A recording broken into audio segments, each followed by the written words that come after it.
श्री नवनाथ भक्तिसार कथा अध्याय 20. श्री गणेशाय नमः. श्रीराम आपल्या स्थानी परत गेले. मारुती मैनाकिनी जेथे होती त्या गावी गेला. त्याला पाहताच मैनाकिनीने नमस्कार केला.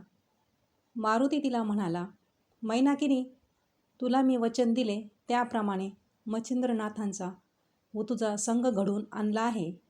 तुम्हाला मीननाथ हा मुलगाही झाला आहे.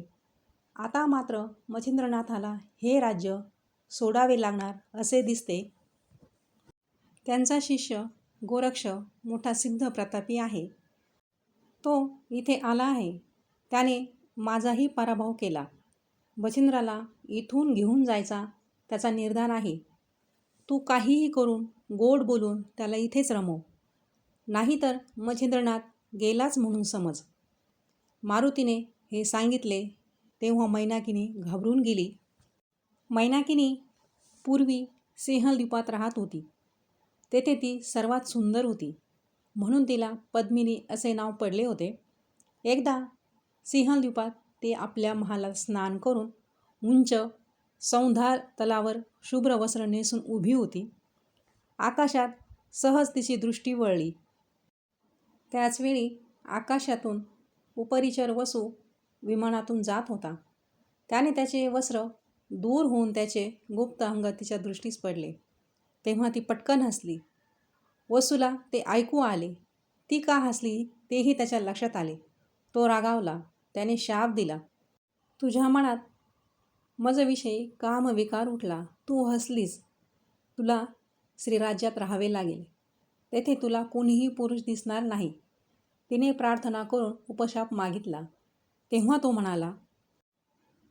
तो म्हणाला, श्रीराज्यात किलोतला नावाची राणी आहे. तिचा मृत्यू झाल्यावर तेथे तू राणी होशील. मारुतीची तू आराधना कर, मग तो प्रसन्न होईल. तू त्याला सांग, आमच्या श्रीराज्यात केवळ तुमच्या भुभुक्काराने संतती होते व श्रीसंतती जगते. पुरुष जन्मलाच येत नाही. तुमचा प्रत्यक्ष अंगसंग मिळावा, ते सुख मला मिळावे. मारुती वचनात गुंतेल व तो सांगेल. नवनाथांचा मुख्य शिष्य मच्छिंद्रनाथ इथे येऊन राहील. त्यापासून तुला सुख मिळेल. मैनाकिनी, तुझ्या मनात माझ्याबद्दल आसक्ती उपजली आहे, म्हणून मच्छिंद्रनाथ हा माझाच अंश तुझ्याशी संसार करील व मीननाथ म्हणून मीच तुमचा पुत्र होईल. मग तू पुन्हा परत स्वस्थानी येशील. तो शाप मिळताच मैनाकिनी स्वतःचा विसर पडून आपला देश सोडून भटकत श्रीराज्यात गेली. तिथे किलोतला नावाची राणी होती. ती वृद्ध झाली होती. तिने आपल्या मागून राणी कोणाला करावे हे ठरवण्यासाठी एक हत्तीण गावात फिरवली. तिने मैनाकिनीच्याच गळ्यात माळ घातली. मग त्या राणीनंतर सर्व स्त्रियांनी मैनाकिनीच्याच गळ्यात माळ घातली. मग त्या राणीनंतर सर्व स्त्रियांनी मैनाकिनीलाच राणी केले. मग तिने मारुतीची आराधना केली व त्याने वर दिल्याप्रमाणे मच्छिंद्रनाथ तिथे आला व संसारात रमला. त्या दोघांना मीननाथ हा मुलगा म्हणजे उपरिचर वसूच होता. मैनाकिनी राणी होता तिला किलोतला असे नावही पडले होते.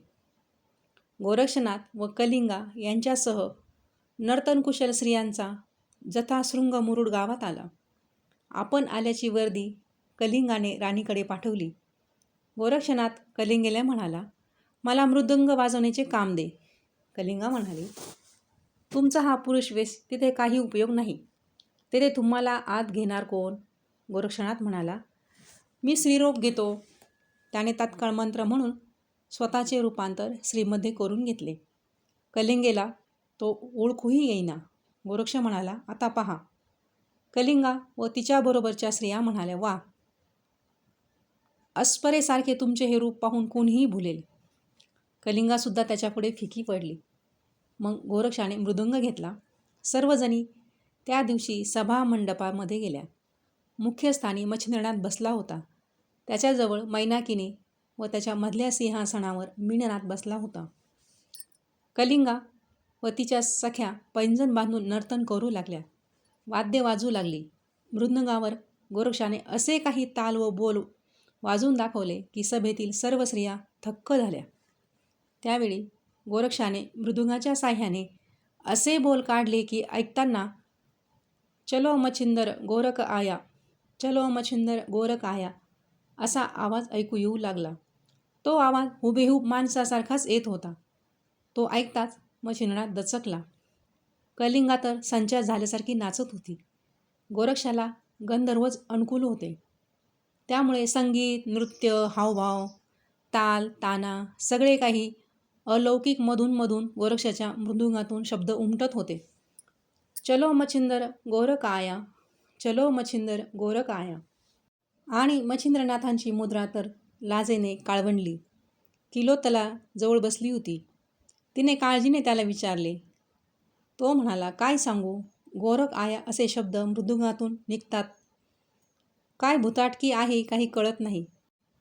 गोरक्ष आला तर मला जावेच लागेल. तेव्हा मैनाकीने मृदुंगधारी तरुणीला एकीकडे बोलावून सरळच विचारले. ती तरुणी म्हणाली, मला काही माहीत नाही. इतर वाद्ये वाजवून पहा. मग मैनाकिनीने इतर वाद्य वाजवण्यास सांगितली. कलिंगा आणि इतर स्त्रिया यांनी ती वाद्ये घेतली व स्वर काढले. तरी त्यातूनही चलो मच्छिंदर गोरख आया, चलो मच्छिंदर गोरख आया असेच स्वर निघू लागले. राणी समजून चुकली. गोरक्ष याच मंडळीत आहे. तिने मृदुंगधारी स्त्रीला पुन्हा विचारले, तुला तुझ्या गुरुची शपथ आहे. खरे काय ते बोल. तू कोण आहेस? तेव्हा मात्र गोरक्ष म्हणाला, माई, मी खरोखर स्त्री नाही. मी गोरक्षच. मच्छिंद्रनाथांचा आवडता शिष्य आहे. मी स्त्रीरूप घेतले आहे. मच्छिंद्रनाथांना घेऊन जायलाच मी आलो आहे. तेव्हा मच्छिंद्रनाथाने गोरक्षनाथाला पुन्हा पुरुषरूप धारण करण्यास सांगितले. तो मूळ रूपात दिसू लागला.